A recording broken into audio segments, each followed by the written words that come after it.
Eksplorasi alam Jawa Timur memadu padankan panorama hijaunya bumi dan semarak ekowisata di daerah akan selalu memanjakan mata wisatawannya.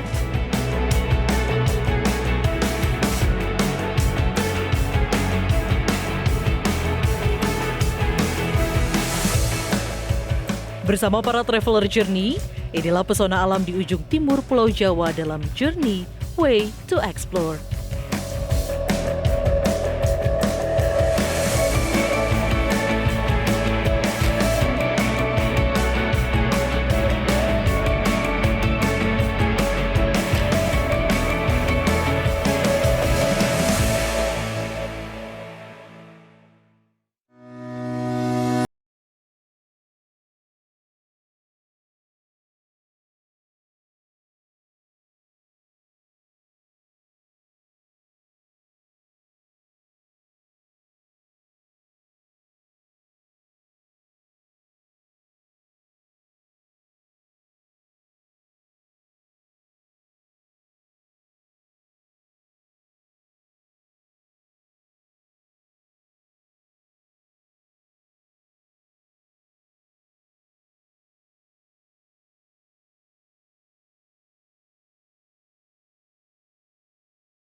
Saya memilih untuk menaiki kuda.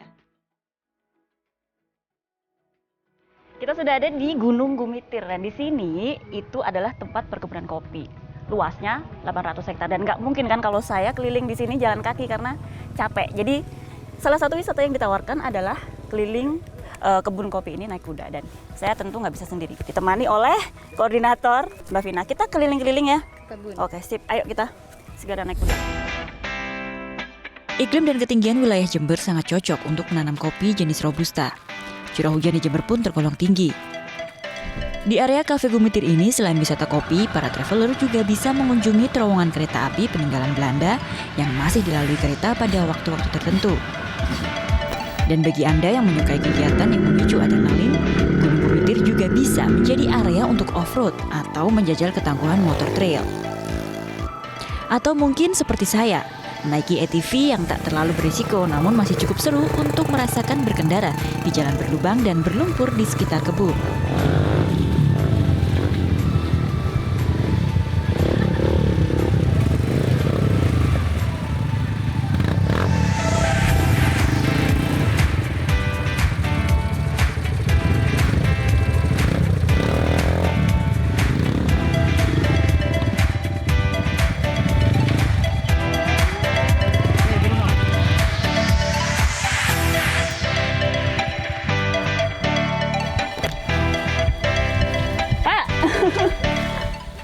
Halo, apa kabar Pak? Halo, baik. Dari mana aja ini? Dari keliling kebun. Keliling. Ini saya juga baru naik ATV nih. Bagaimana?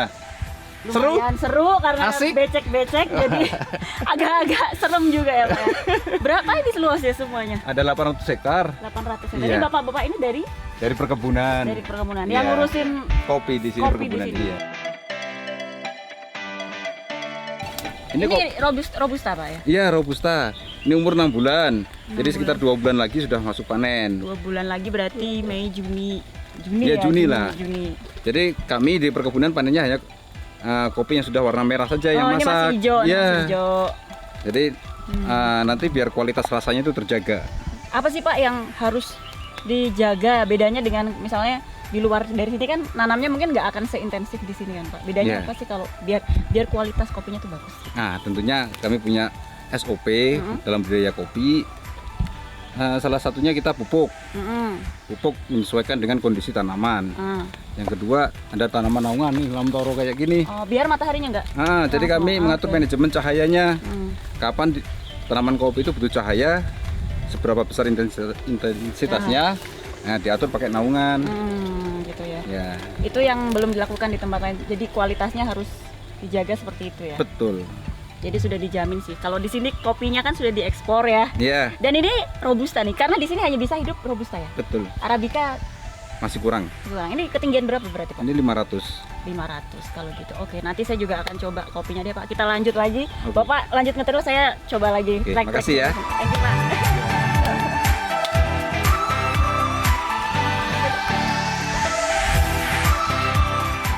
Indonesia menjadi penghasil kopi terbesar keempat dunia. Dan karena kualitasnya yang terjaga, kopi dari Gumitir pun telah diekspor loh ke berbagai negara di Asia, Eropa, dan Amerika Serikat.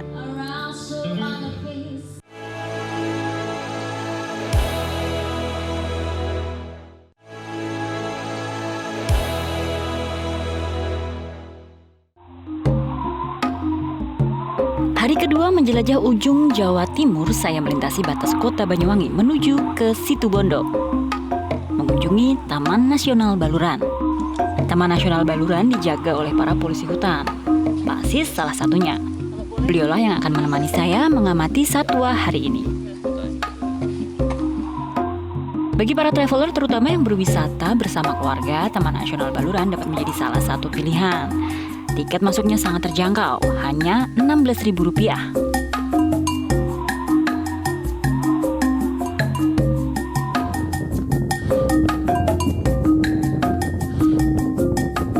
Sampai di puncak menara pengamatan terlihat savana yang membentang dan juga hutan di area seluas 25.000 hektar ini.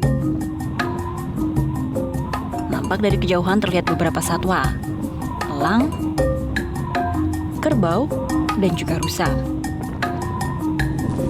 Lumayan ya Pak ya, banyak kelihatan tuh rusa, Ya. terutama dia gerombol, Ya. gerombol. Dan ada beberapa kerbau ya Pak ya. Ya, memang kalau pagi begitu. Jadi Kalau- rusa nanti minum, kalau ini nanti agak-agak siang langsung di tempat yang berteduh. Oh, dia kepanasan. Saya lalu diajak untuk melihat lebih dekat satwa-satwa itu.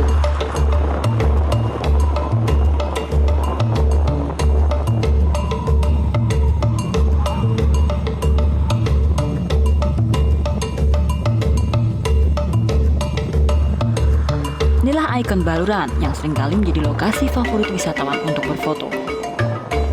Savana Bekol. Savana terluas di Pulau Jawa dengan wilayah 300 hektar dari total 10.000 luas savana di Baluran.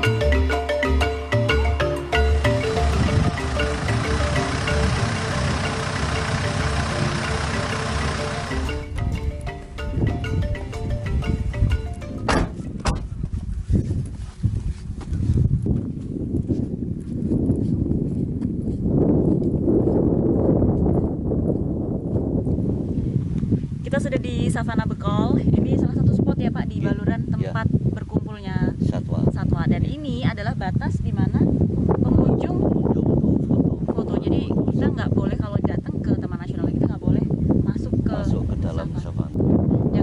Yang populasinya nih Pak paling banyak di sini apa? Paling mudah, paling ini sebetulnya rusa. Rusa itu sangat banyak sekali. Kemudian cuma musim breedingnya, musim kawinnya itu di bulan Mei Juni. Taman Nasional Baluran nampak semakin cantik di saat musim kemarau. Pada pagi hari, rusa berbondong-bondong menuju sumber air.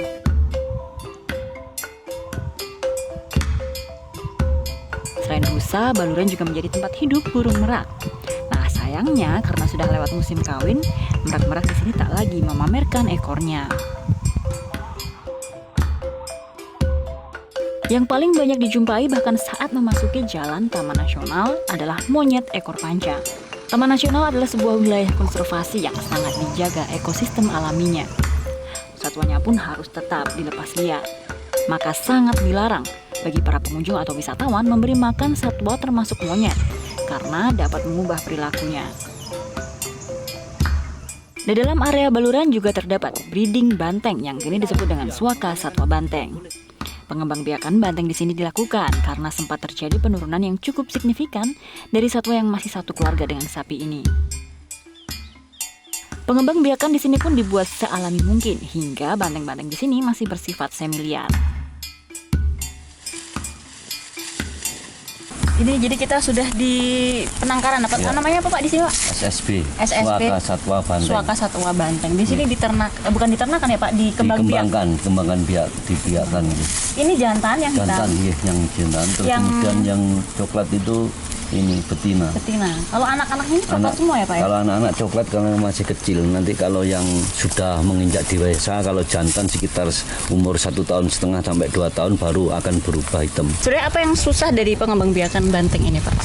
Kalau banteng itu kan satu-satunya di Taman Nasional adalah di Baluran. Oh, Jadi awalnya masih inilah kerjasama dengan TSI, Taman Safari, mungkin cara pengelolaan atau cara penanganan perawatan itu mengikuti itu, kemudian sambil disesuaikan dengan alam. Jadi meskipun banteng ini di SSB ini di kandang, tapi kita cara ngasih makan makanannya sama apa yang dimakan di alam, biar nanti kalau dilepas liarkan mereka juga beradaptasi langsung. Jelang sore saya kembali menuju ke kota Banyuwangi. Menutup hari di sebuah hutan di Jawatan. Disinilah lokasi favorit wisatawan untuk mengabadikan foto. Jalan setapak di antara pohon trembesi.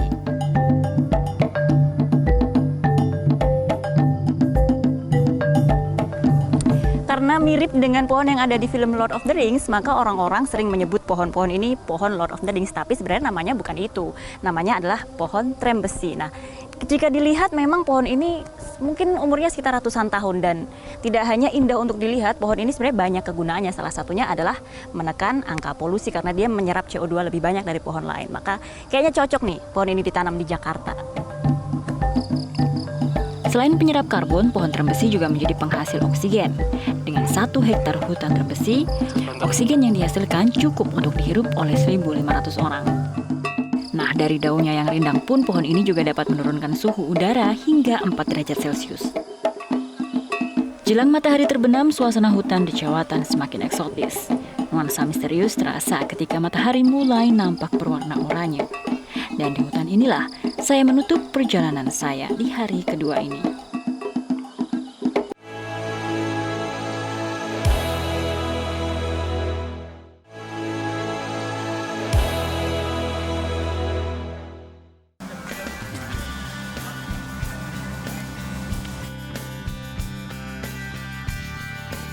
Malam ini kami bersiap untuk mendaki Gunung Ijen, sebuah gunung yang selalu menarik wisatawan datang lagi dan lagi.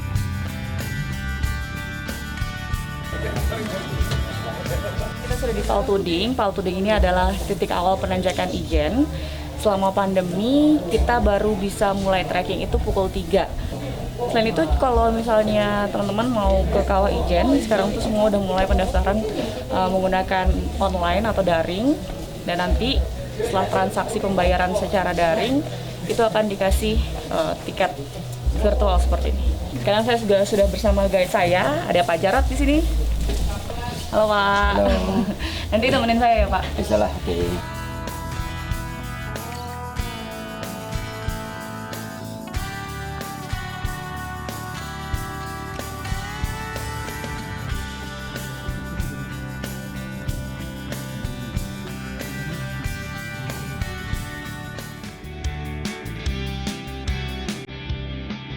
Jalur trekking Gunung Ijen dapat dikatakan tidak terlalu sulit. Jaraknya hanya 3,4 km hingga puncak. Namun tanjakannya tidak main-main. Bagi para pemula tentu harus tetap ada persiapan fisik agar perjalanan tetap aman.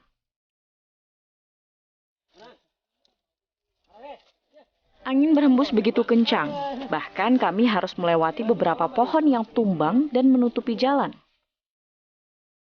Waktu pendakian yang sangat pendek membuat saya dan tim fokus mengejar matahari pagi ketimbang Blue Fire. Kita udah sampai mana nih Pak? Nah, kita sudah sampai di sini. Ini karena kita berangkatnya mulai dari Paltuding. Dari sini, ini kita sudah sampai Pondok Bundar, kurang lebih sekitar 2.214 mdpl. Jadi dari sini sampai ke puncak itu sekitar 1.600 meter lagi.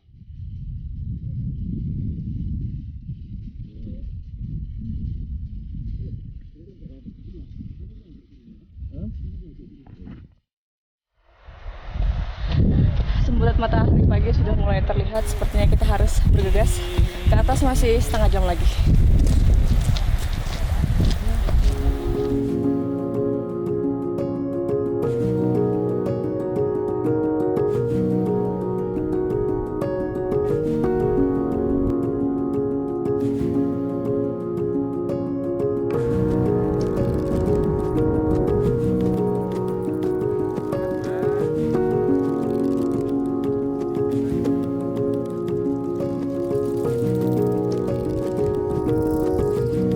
Akhirnya saya sampai di puncak Gunung Ijen.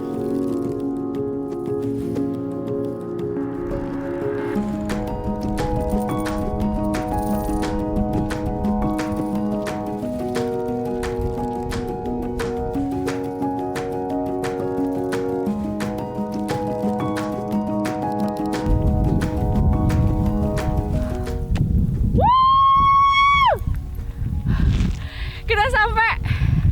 Lihat pemandangannya. It's so magical.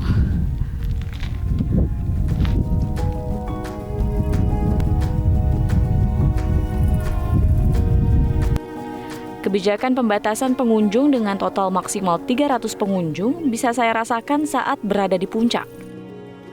Meski di awal pendakian saya banyak berpapasan dengan pendaki lain, di puncak ini saya bisa menikmati pemandangan seorang diri.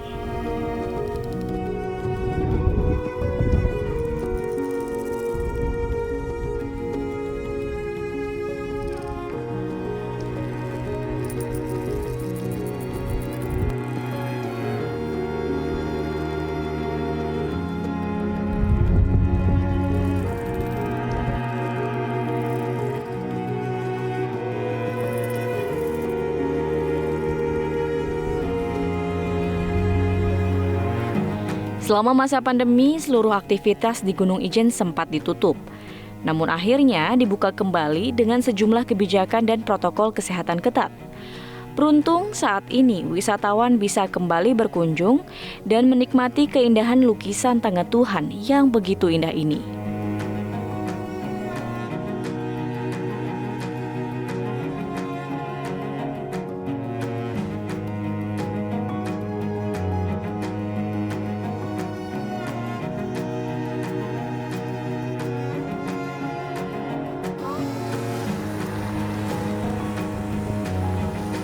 Berjemur di bawah matahari pagi sesuai dengan anjuran dokter untuk menjaga kesehatan tubuh kita. Ditambah pemandangan yang sangat luar biasa. Naik gunung di era pandemi memang sangat tricky karena kita tetap harus menjaga protokol kesehatan, menggunakan masker, lalu juga membersihkan tangan. Dan kalau terpaksa harus membuka masker, kita harus menjaga jarak dengan pengunjung lain. Kita sudah berkunjung, bertemu dengan warga lokal, mencicipi kopi, belajar batik, mencicipi makanan khas Banyuwangi. Kita main ke air terjun, dan sekarang kita ada di Kawah Ijen. Kalau bicara soal paket komplit wisata, memang ya di Indonesia aja.